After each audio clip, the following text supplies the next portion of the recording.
Hello,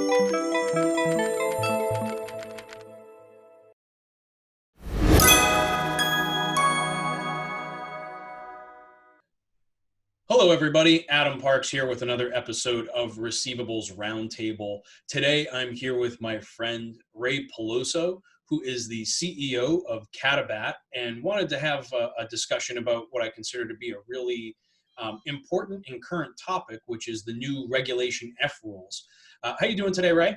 I'm doing great, Adams. Thanks for having me on the call. Absolutely. Just for our viewers that are not familiar with Katabat, can you give us just a quick overview of what the company does? Yeah, great. So thanks for having me on the show today. We sell debt collection software globally to both first-party and third-party institutions. So we've been around for about 15 years. We grew up selling enterprise collection software to banks. In the last few years, we've begun selling products and services into the broader debt collection agency space and debt buyer space. So delighted to be here with you. Awesome. Well, greatly appreciated. And I know the hot button topic of the day is these new rules that have come down from the CFPB that have recently been published in the Federal Register, which kind of makes it real. But as we start going through the process of evaluating all of that documentation, what are you seeing from your perspective in terms of things that may start to change in the macro environment and things that the industry should be on the lookout for? Yeah, great. So I think we'll drill into the specifics of the reg maybe in the next few minutes, but I always start with the macro trend here, and I think there's two that become obvious with the regs. Number one, in everybody's life, and it's ubiquitous, is consumer mobility. So I don't think there's a person in a developed nation that hasn't lived through this sort of pivot from the old days of either anchored to a phone or a desktop to you literally operate your life walking down the street. And so that's kind of the macro trend that actually underpins everything when you really think about the CFPB regs. And then obviously the second part of that, which I think powers the consumer mobility, is how technology has really changed and transformed literally everything.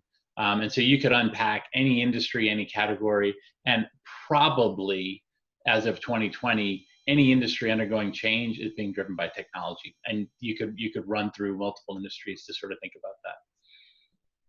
Sure, and I totally agree. But as we kind of start to look at the effects of this rule, I know a lot of this comes down to communications, and that's an area that you have a lot of expertise in, specifically email, text messaging, those kinds of things.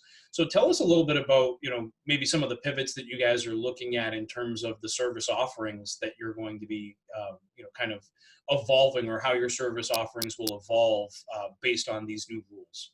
Sure. I think the first point I would make is that I'm excited to say that for us, it's actually not a pivot. So we've spent a lot of years building this platform that allows our clients to sort of orchestrate, design, and execute multi-channel or omni-channel collection strategies. So we actually feel like we're really well positioned from a historical perspective, given where we spent our time over the last 4, 5, 6 years. But I will say there's a number of pivots that are occurring. First and foremost, you have to be able to take whatever technology you buy and make sure it aligns with and fits with the CFPB regs. And so as a technology company, we look at the regs and see two things. On the one hand, we see the CFPB really driving a consumer, I'll say sensitive, if not centric, design. So they're basically asking the industry to recognize the debtor, design programs, treatments, and offers to reflect the preferences of the debtor. And we take that and we translate it from a technology perspective to configurability, workflow, and orchestration. So we actually take the regs and where they take a customer-centric view, debtor-centric view, and we translate that almost one for one to how do you design treatments, programs, and offers. So the pivot for us, to finish the point, is we're in the process of designing programs that'll help the industry actually out of the box meet the spirit and the letter of the regs in order to be in market aligned with the regulations and collecting dollars. Well, excellent. I think that's all our end objective is to put ourselves in a position to where we can resolve the accounts with the consumers. And the more that we can accommodate the preferences of individual consumers, the better off we're all going to be. Everybody's got their own way of doing things. I know I've got some friends that only talk on the phone and others that will only respond via text message. And so I have to assume that those kinds of preferences are true and complete, right, throughout the kind of consumer world. So I'm interested to see how that kind of goes. Now, as we kind of talk about the communications and technologies and those kinds of things, I know one of the challenges that everybody has faced as an industry here has been kind of the work from home model and kind of how that comes together. So I know in other conversations that you and I have had, we've talked a little bit about work from home and some of the things that your team has done to help organizations or help agencies and debt buyers, law firms pivot and be able to kind of manage some of those things. So can you fill us in a little bit on kind of the work from home aspect of what you've been doing? Yeah, great. I'd love to, and I'm going to kind of set it up with like a picture of a bow tie where technology might sit in the middle. So let me hit your question first as one side of the bow tie and then go to the other. So if you think about it, the typical agency has really had their business model transformed. I mean, COVID was incredible as a burden on the industry. And so, and I know that over the period of 30, 45 days, much of the industry went from a physical model in general of going into the office to work from home. Mm-hmm. And I'm happy to say, as a technology provider to the industry, that a number of technology firms help support that. And so Katabat and other technology providers have given the industry tools in order to accomplish that. So one small example, but it's actually quite important, is you have to be careful if you have an agent at home in terms of payment security.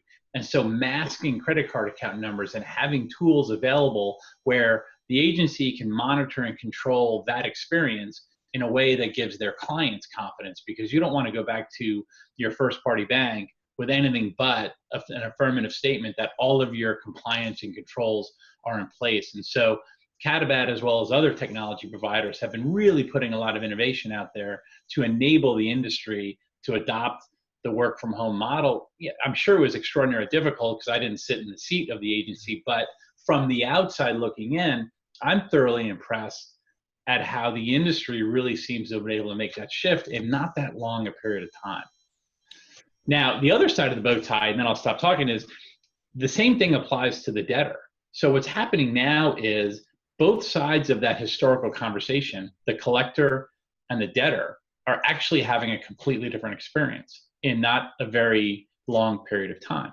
So the debtor may be walking down the street responding to an SMS, and they might be having a chat with an agent who's working from home. So I sort of started with this analogy of like both sides of the bow tie are dramatically changing right now in a very short amount of time.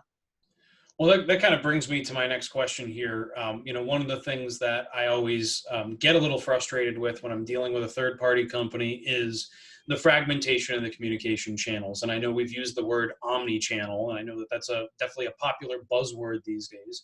But I'm curious to hear kind of your thoughts from your experiences and all the data that you have, at your disposal.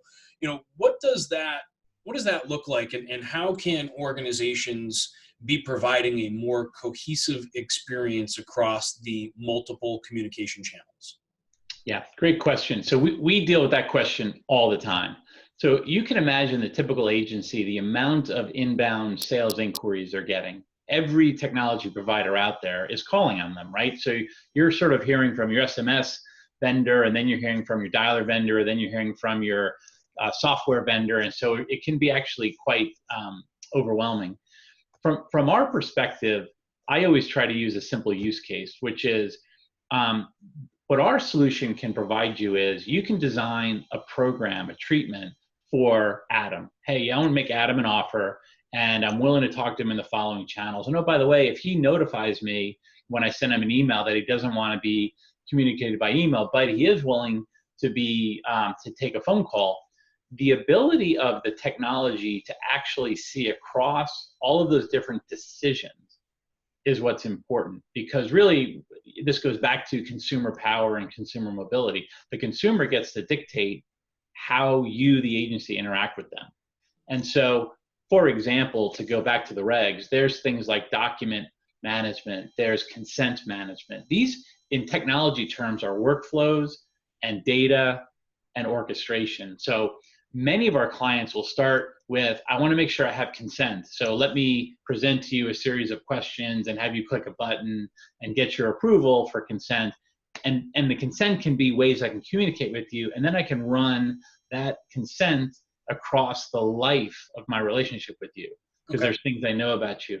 And it's a little bit easy to describe, but I would say to anybody out there buying technology, make sure you understand that those technology vendors can provide that to you, because actually the orchestration across debtor and time is what's really important.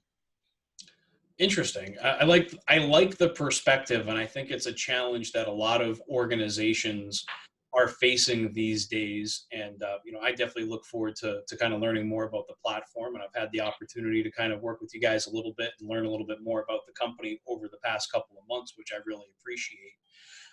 As we kind of are preparing for 2021 at this point and looking at, kind of how things are going to unfold in the new year, any insights that you can provide or share for us as to what you're kind of seeing for 2021?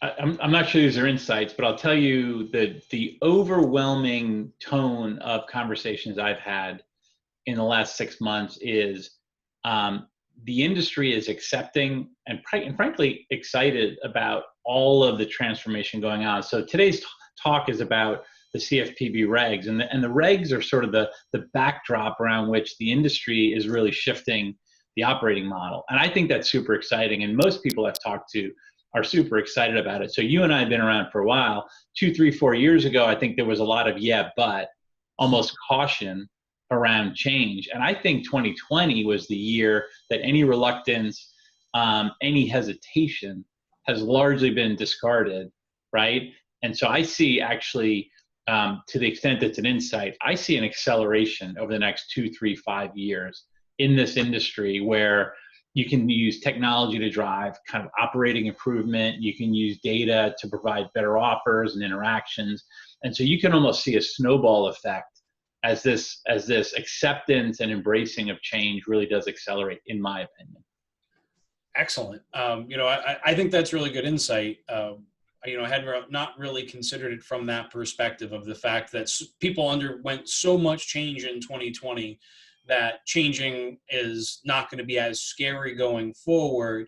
And I think as things start to stabilize, it's going to provide a lot of opportunities for organizations to execute on new ideas, new thoughts, new opportunity. That's really exciting. I love ending things on a positive note. So that's definitely a positive. Any conference plans for 2021? I'm hoping to get out to as many as I can. I think February, RMAI is the next one on the big one on the calendar. Hopefully we can go live. We'll see how the winter goes. I fully expect that we will be live for the February conference for RMAI, and very much look forward to seeing you out there. Absolutely. We'll find time to get a drink or something. Sounds perfect. Awesome. Well, I really appreciate your time today and coming on and having a quick chat with me. Always appreciate your insights and kind of your perspective on things as it comes to our industry, the application of technology, and the application of communications technology specifically.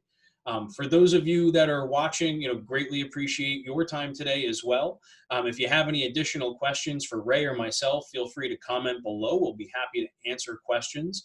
If you have any other guests that you'd like to see me interview, or if you'd like to participate yourself, feel free to leave a comment or send me a direct message and be happy to talk with you about it.